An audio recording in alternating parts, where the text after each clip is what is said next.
¿Se puede sentar, iglesia?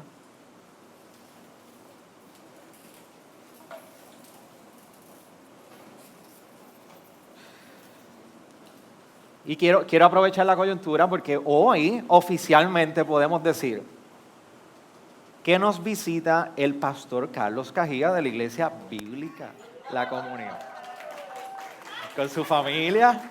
Así que hoy lo presentamos de esa manera distinta, pero, aprovechando que él está hoy aquí y su familia, si usted tiene una consejería, un problema, un asunto que tiene que resolver y necesita consejería pastoral, vayan a donde él al final del servicio.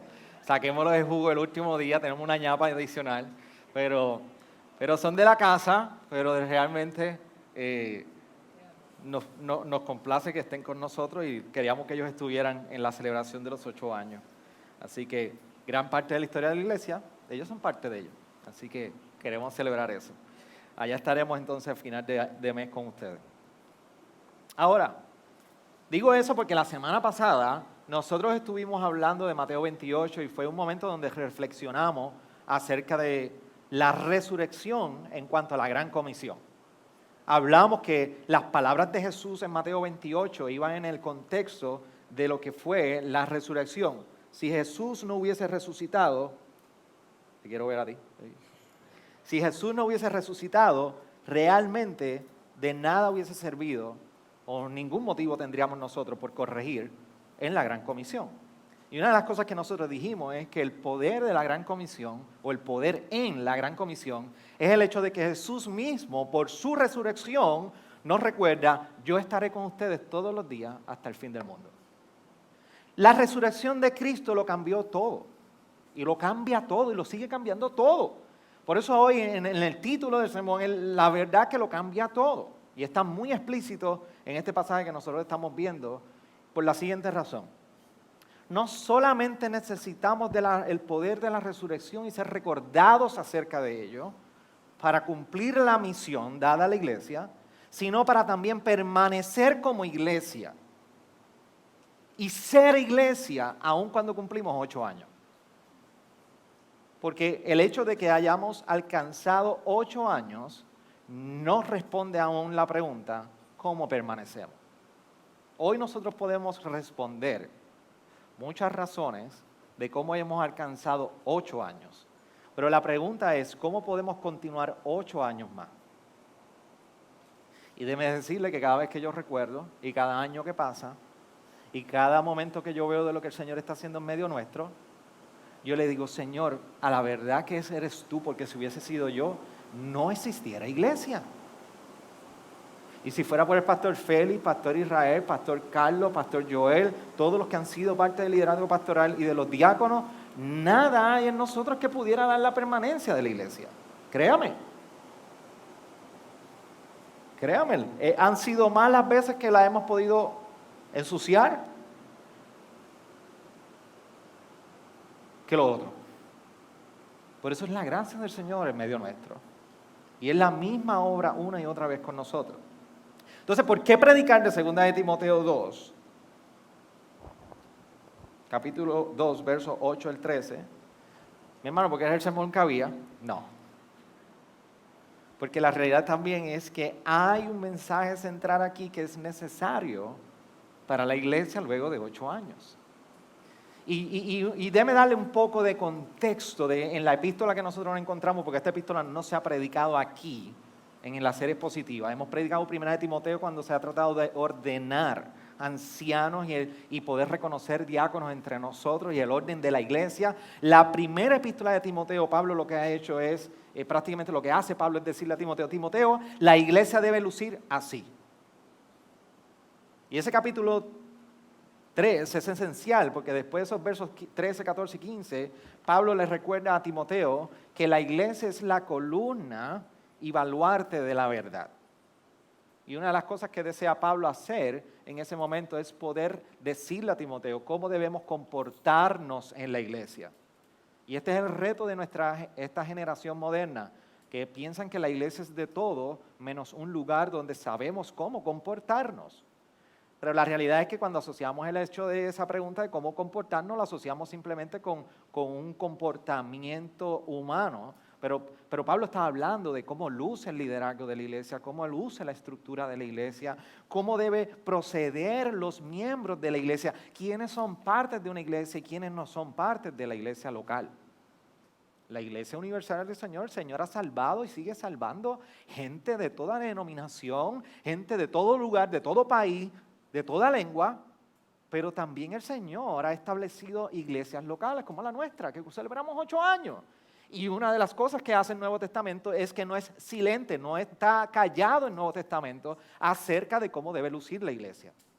Hay un orden en la iglesia. Por esa razón nosotros venimos aquí, venimos como una reverencia muy distinta como estuviéramos en la sala de nuestra casa. Porque hay un orden y hay un proceder, que hay distintivo, hay diferencia, hay cosas que la palabra no nos dice. Bueno, el ritmo de música, el estilo de música, la manera de nosotros, si comemos o no comemos, eso varía de iglesia a iglesia. Pero hay un liderato, hay una manera de nosotros ejercer la responsabilidad como un cuerpo, hay una autoridad que ha sido delegada no a los pastores, a la iglesia, y en la cual nosotros con sabiduría debemos manejar en liderazgo con ustedes. Eso es lo que hace Primera de Timoteo. La segunda carta de Timoteo no es una continuidad necesariamente en esa dirección. En la segunda carta a Timoteo, Pablo está de salida. Pablo está cerrando, está diciendo, por eso termina el capítulo 4, he peleado la batalla, he terminado la carrera de la fe, ya yo estoy pronto a ser ofrecido como una ofrenda de libación. Así termina esa carta. Pablo está haciendo un pase de batón y le está escribiendo a Timoteo, por eso el verso 1 del capítulo 1 de 2 de Timoteo le está diciendo, hijo mío, a Timoteo. Le está hablando como si fuera un padre espiritual a su hijo, el cual le está diciendo, estoy pasando esta responsabilidad. Y en el contexto que le está pasando la responsabilidad a Timoteo, es para que Timoteo siguiera en el ejercicio ministerial y aún sin falsos maestros, con falsos maestros, aún con sufrimiento, aún con las persecuciones, aún con la resistencia, aún con aquellos que parece que son creyentes, que no son creyentes, pero Dios los va a salvar, como dice el capítulo 3. Timoteo, persiste. Ese es el contexto de Pablo a Timoteo. Y aquí en particularmente nosotros vemos una epístola que es contracultural. Es muy relevante para nuestros días. ¿Y por qué, pastor, 2 de Timoteo es contracultura? Porque tú y yo vivimos en un tiempo donde nos encanta maximizar el placer y también hacemos todo lo posible. Hacemos todo lo posible por minimizar el dolor.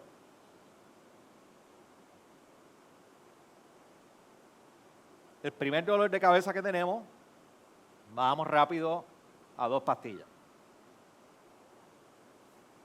Y todo aquello que nos gusta, trabajamos y trabajamos y trabajamos, y usted hace vacaciones haciendo lo que no le gusta. No, usted hace vacaciones haciendo lo que le gusta. Así que vivimos en una generación que desproporcionadamente o en sus proporciones siempre tratamos, nadie me puede decir que usted no va a perseguir placer. Siempre tratamos de maximizar los momentos de placer. Y tratamos de evitar el dolor por más que sea. Nadie sale a una oficina del médico frustrado porque le dijeron que salió bien. Y nadie sale de la oficina del médico contento cuando el diagnóstico no es el mejor. Todos tratamos de minimizar ese dolor. Y cuando estamos en el contexto de esta epístola, en el capítulo 2,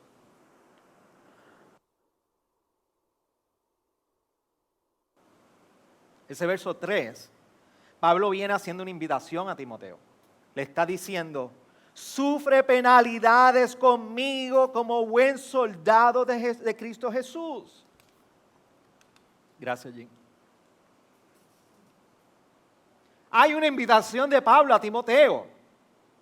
Sufre penalidades conmigo.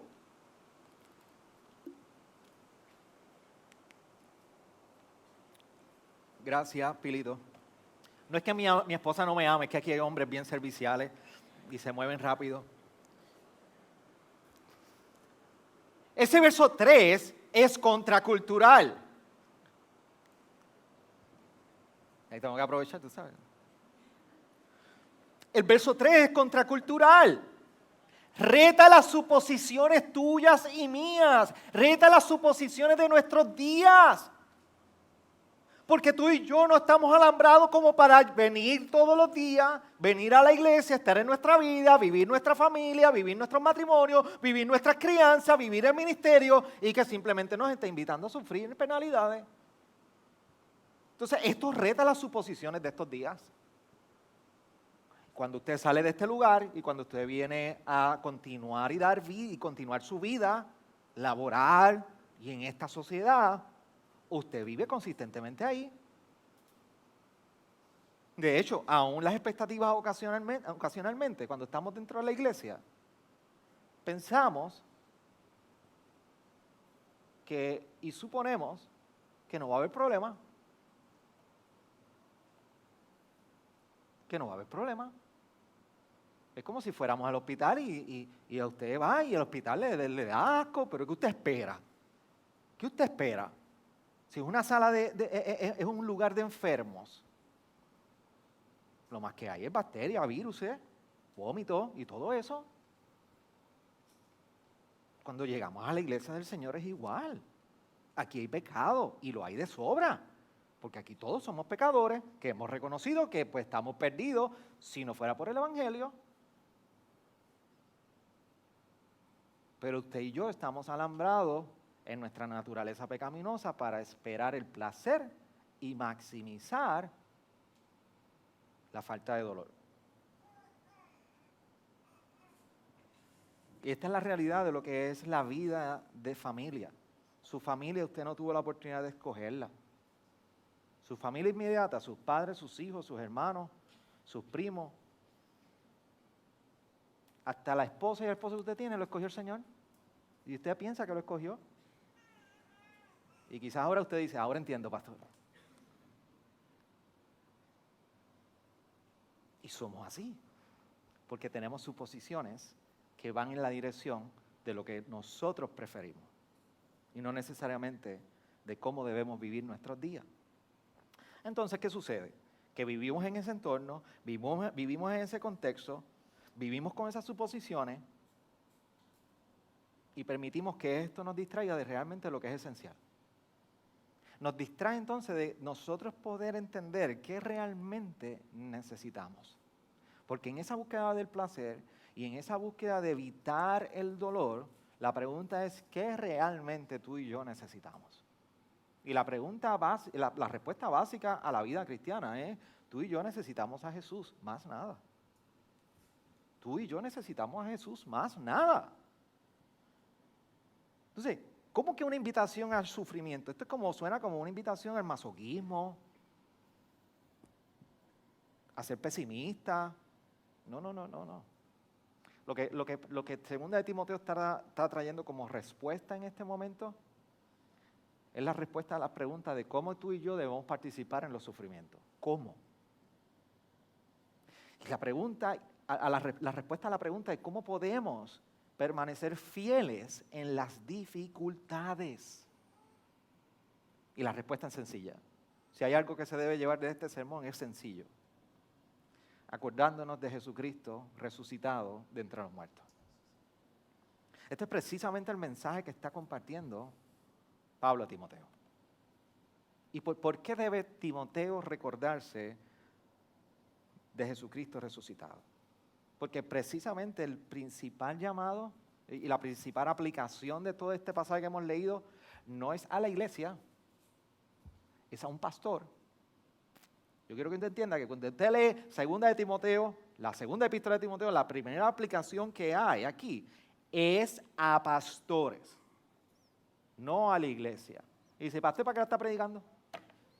¿Tiene ninguno de nosotros somos pastores ahí sentados? Bueno, pues es que este pastor Carlos está con nosotros hoy. Yo le voy a explicar por qué. Le voy a explicar por qué es importante para la iglesia. Porque no exime a la iglesia de poder entender la verdad que está revelada aquí.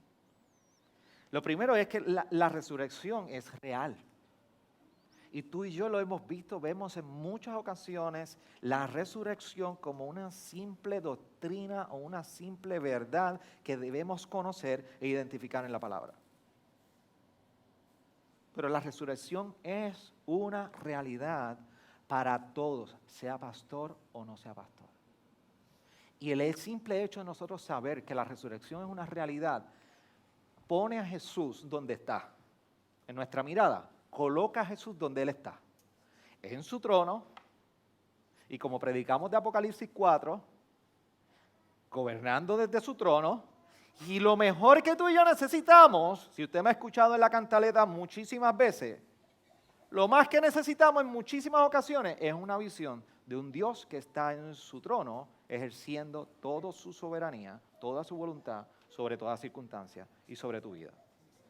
Por eso la resurrección es una realidad. Por eso la resurrección es tan importante en las respuestas de cómo tú y yo permanecemos fieles en las dificultades y en los sufrimientos. Porque no se crea que llegamos a 8 años aquí y no han habido sufrimientos y dificultades.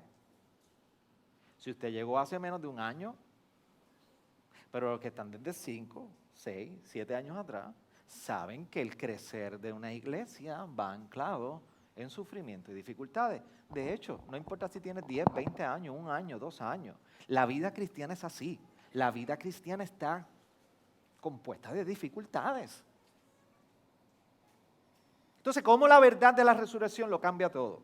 Permítame poder hablar en 2 asuntos. Porque como pastor nos invita a nosotros los pastores a mirar al futuro.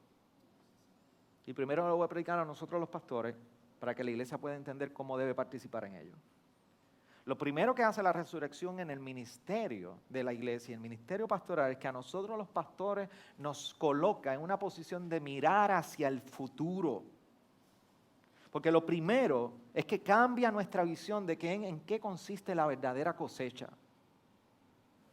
A nivel ministerial, nosotros debemos ser muy cuidadosos en pensar que simplemente el éxito ministerial es por los números, que el éxito ministerial es la ausencia de problemas y que el éxito ministerial simplemente está anclado por lo nice y chévere que es la imagen de una iglesia. No. El verso 10 nos está recordando, por tanto, todo lo soporto por amor a los escogidos para que también ellos obtengan la salvación que está en Cristo Jesús y con ella gloria eterna.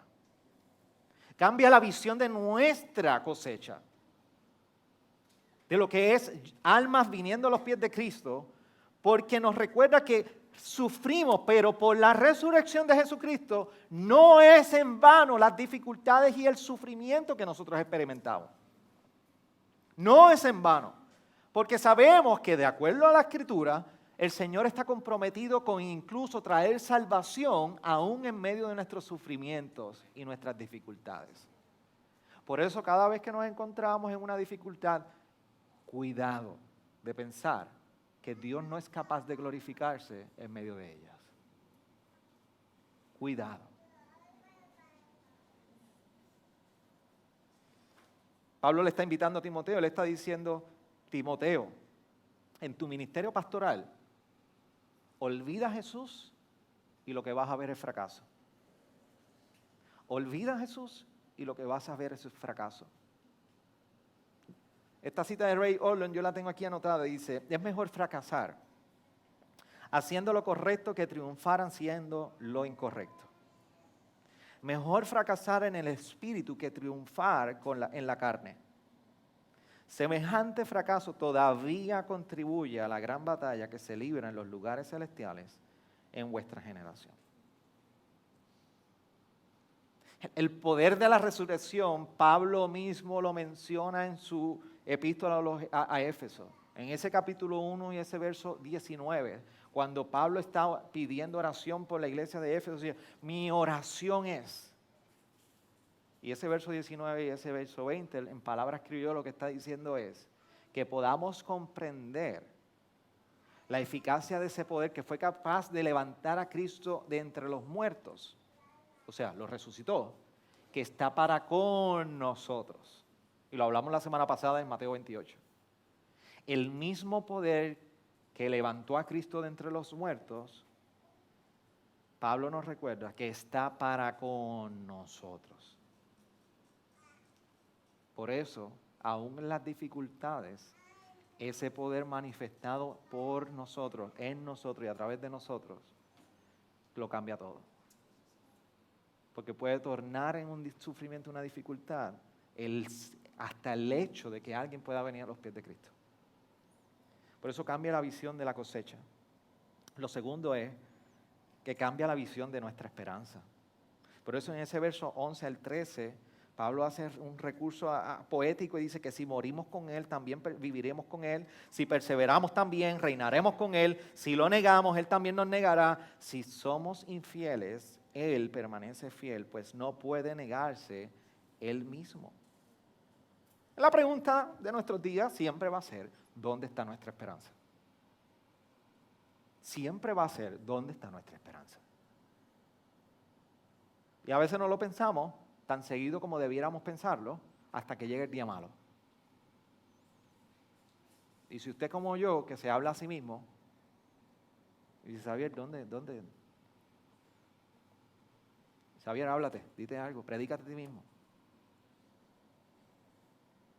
¿Dónde está la esperanza, Xavier, en esto? ¿Usted no se ha preguntado eso nunca? ¿Dónde está la esperanza aquí? ¿Dónde yo la veo? Porque de verdad que no entiendo. A nivel ministerial, a nivel de iglesia, a nivel de ministerio, como una iglesia joven, cuidémonos de que estén los números, cuidémonos que estén en la imagen, cuidémonos que nos estén los edificios, porque lo menos que hemos tenido en estos 8 años es un edificio, un bendito edificio. En programa, en estrategia, etcétera. Que no debemos poner atención a esas cosas. Yo no estoy diciendo eso, pero la pregunta es, ¿dónde está nuestra esperanza ministerial? Porque de estos versos del 11 al 13, la relación al hecho de que cambia la visión de nuestra esperanza, cambia la visión para nosotros el hecho de leer esto, porque lo que está diciendo Pablo aquí a Timoteo es que Dios es fiel a su carácter. Dios está comprometido con aquello que es conforme a su carácter. Pero pastor, ¿por qué? Porque Pablo está resaltando el carácter de Dios en estos 3 versos, el 11, 12 y 13. De hecho, empezando por el 13, lo que está afirmando es el carácter de Dios para juzgar.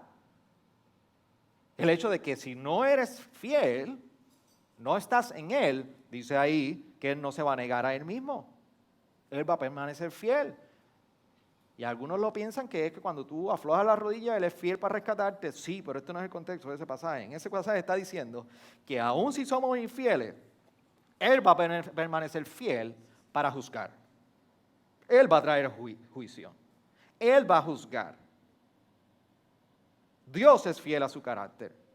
Pero pastor, como que eso es de perdición. Sí, si no tienes a Cristo, pues definitivamente es perdición. Es perdición. Ahora, esta es la verdad para nosotros. Esta es la esperanza de nosotros. Que si Él es fiel a su carácter, Él ha prometido que los que están en Él, reinaremos con Él. Y en tu debilidad y en tu sufrimiento es un gran recordatorio saber que para la esperanza del creyente reinaremos con Él. Y Pablo le está diciendo, Timoteo, persevera y muere en Él de tal manera que Él viva en ti. Que Él viva en ti. Y entonces ante la respuesta de cómo cambia esta verdad, nuestra visión de la cosecha y nuestra visión de la esperanza, ¿dónde está la iglesia en todo esto? Yo les voy a decir varias maneras, o 2 maneras principales, de dónde está la iglesia en esa respuesta, a dónde invita este pasaje a mirar la iglesia. Primero, iglesia, invita a mirar hacia tus pastores. Y son mínimas las veces que yo predico en esa dirección. O nos colocamos nosotros en el spot de responsabilidad de ustedes hacia la iglesia, hacia los pastores. Pero hacia la iglesia le debe recordar que el ministerio pastoral siempre tiene dificultades y va acompañado de dificultades y sufrimientos por simplemente el ministerio pastoral. Eso usted debe entenderlo como iglesia. Sus pastores sí sufren, sus pastores sí enfrentan dificultades, sus pastores sí se les hace difícil. Porque son seres humanos, no somos superhéroes. Y yo voy a hacer un disclaimer acerca de eso. Sus pastores tienen que lidiar con múltiples pensamientos porque hoy aconsejan a uno, mañana a otro, pasado mañana a otro. Y bregar con nuestro pecado no es fácil. Imagínese bregar con el de otro. No es fácil. Ahora, eso no significa que la iglesia debe tener una mirada de víctima hacia los pastores y debe resistir no venir a ellos por causa de la dificultad en el ministerio. No, es que simplemente es responsabilidad de la iglesia tener esto consciente, que es una realidad en la dinámica de iglesia y ministerio pastoral. Simplemente eso. Porque en nuestros días es muy común mirar a los pastores como si fueran un superhéroe. No lo somos. Vamos a fallar. No nos pongan un pedestal porque no llegamos a esa altura. Vamos a fallar con ustedes. Vamos a responder bien en ocasiones y en ocasiones vamos a responder mal. En ocasiones vamos a estar muy abiertos para ustedes y en ocasiones lamentablemente quizás no damos las mejores respuestas, estamos tan abiertos. Somos así los pastores. Bienvenido a Gracia Redentora. Luchamos con los mismos retos familiares que ustedes. Es importante que la iglesia sea consciente de que esto es una realidad. ¿Por qué? Porque la iglesia debe ser parte del ánimo pastoral a que perseveren por la resurrección de Jesucristo en los días difíciles. La iglesia debe levantar su voz y decir, pastores, persevera, no por lo que ves.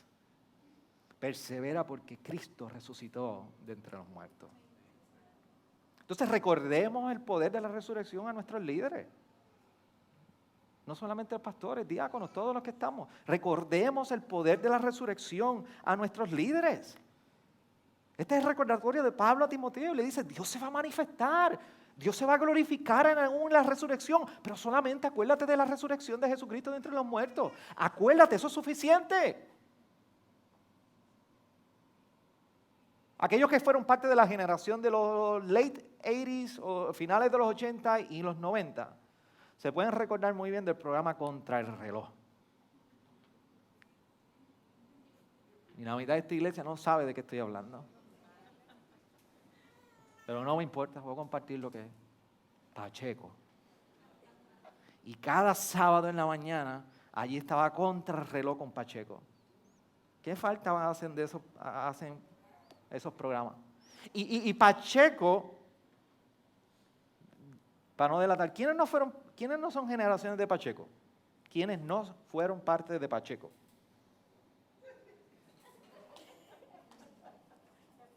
Estos son los momentos donde las aplicaciones del pastor no aplican. No van a llegar.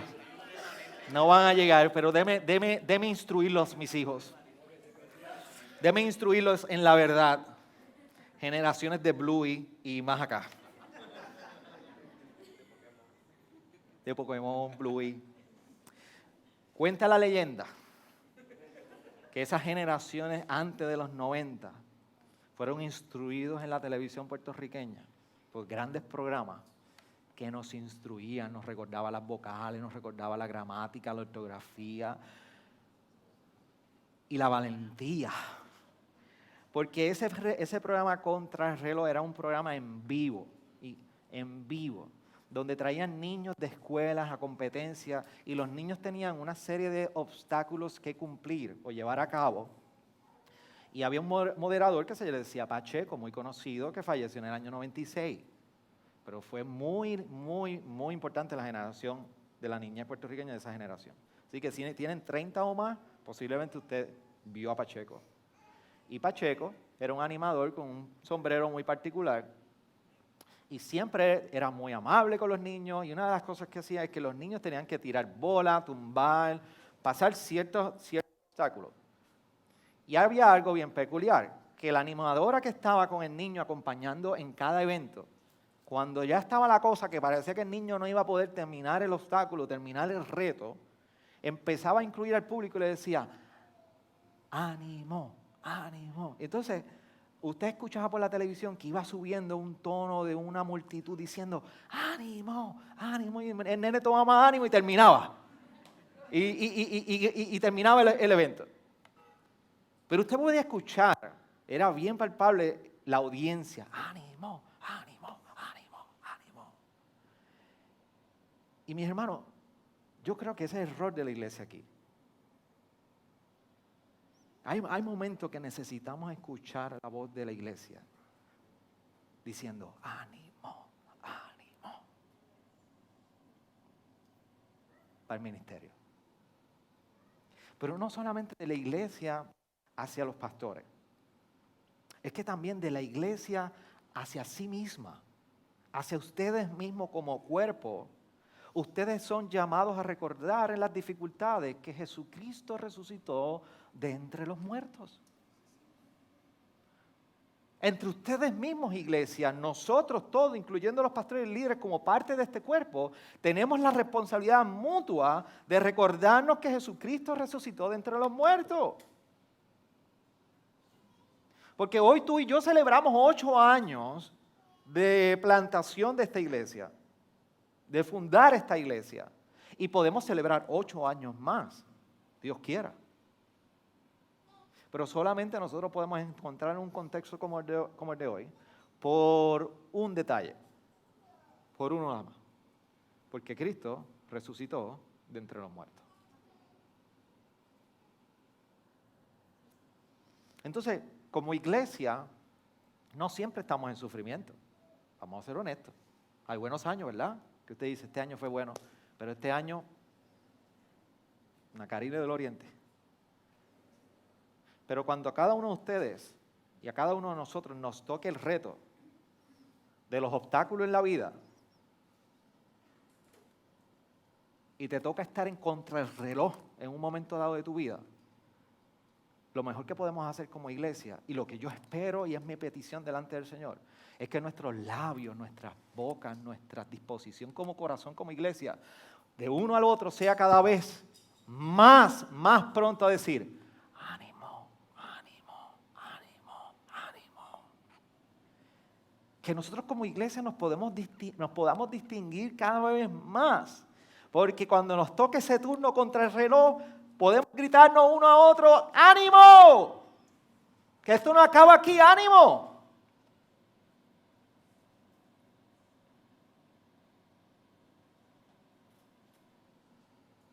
La vida es muy cíclica y necesitamos saber que tenemos gente detrás de nosotros como comunidad de fe que no solamente se limita a venir, cantar, escuchar, comer y salen de este lugar, sino gente comprometida con el Evangelio que quiere vivir como iglesia en comunidad y abrir su boca a los 4 vientos, si es necesario, para recordarle al hermano en la fe, ánimo, esto no acaba aquí. Y si acabara, no estamos solos. Entonces, hay consecuencias cuando olvidamos a Jesús. El recordatorio simple para Timoteo, no olvides a Jesús. Porque cuando tú y yo olvidamos a Jesús, vamos a ver fracaso. Cuando tú y yo olvidamos a Jesús, vamos a perder por completo la visión de la esperanza. Cuando tú y yo olvidamos a Jesús, no vas a considerar ni siquiera cuál es la verdadera cosecha en todo esto. Cuando olvidamos a Jesús, dame decirte algo, tu sufrimiento va a ser en vano. Cuando olvidamos a Jesús, mis amados, no va a quedar nada de valentía para vivir esta vida. Y al no creyente, si hay gente aquí todavía que necesita poner su fe en Cristo, sin Jesús resucitado, tú no tienes nada sobre lo cual sostenerte. En cambio, cuando nosotros recordamos a Jesús resucitado, todo cambia. Todo cambia porque recordar a Jesús resucitado significa que lo recordamos alto y exaltado, reinando sobre todas las cosas. Y eso nos recuerda que Él no ha perdido el control de esta sociedad. Él no ha perdido el control de esta iglesia. Él no ha perdido el control de nosotros, de nuestras casas, de nuestro esposo, de nuestra esposa, tus hijos, de tu familia. Él no ha perdido el control en absoluto. porque Él ha resucitado. Entonces no solamente recordamos que Él reina y no ha perdido su control, es que recordamos que el poder de la resurrección está para con nosotros y nos deja saber que no es por nuestra fuerza. Si hoy es el día y si has estado ahí recientemente y tú dices, no puedo, pues sí, esa es la idea, que tú no puedas. Entiéndelo, no puedes. Esa es la idea, que no puedes. Y eso es lo maravilloso de Él glorificarse en medio de nuestra debilidad, que nos recuerda que no puedes y nos recuerda una realidad adicional a que tú no puedes, es que Él sí puede. Y que esta vida ministerial la vivimos por las fuerzas en Él, no en las nuestras. Y por eso en ocasiones, yo me atrevo a decir que nos encontramos muy seguido en ocasiones donde decimos, no puedo más, yo no puedo más. Yo me quería ir hoy de crucero con el pastor Israel y Wilmary. Yo quería de verdad. Yo les escribo, disfruten, amados, orando por ustedes. Pero mordido acá, ay, quería estar allí. Pero ¿por qué? Porque debemos ser recordados que no es por nuestra fuerza. Y también recordamos que por su resurrección Él ha prometido estar con nosotros. La semana pasada fuimos recordados de esto para comisionar. Pero no solamente esa verdad se queda en la comisión y en el ánimo de salir y predicar el Evangelio y enviar. Es que no estamos solos. Entonces, iglesia, hoy, 8 años después de comenzar el proyecto de Dios, el propósito de Dios, la iglesia local, seguimos en dificultades, seguimos en buenas experiencias, seguimos con fuerza, seguimos con cansancio, seguimos con ausencia de problemas, seguimos con problemas, seguimos con dificultades y seguimos con retos personales. Que el Señor nos conceda 8 años más donde nosotros podamos seguir siendo recordados de lo siguiente: acuérdate de Jesucristo resucitado de entre los muertos. Esa es la verdad que tú y yo necesitamos hoy. Yo la necesito, yo creo que tú también. Puedes inclinar tu rostro ahí.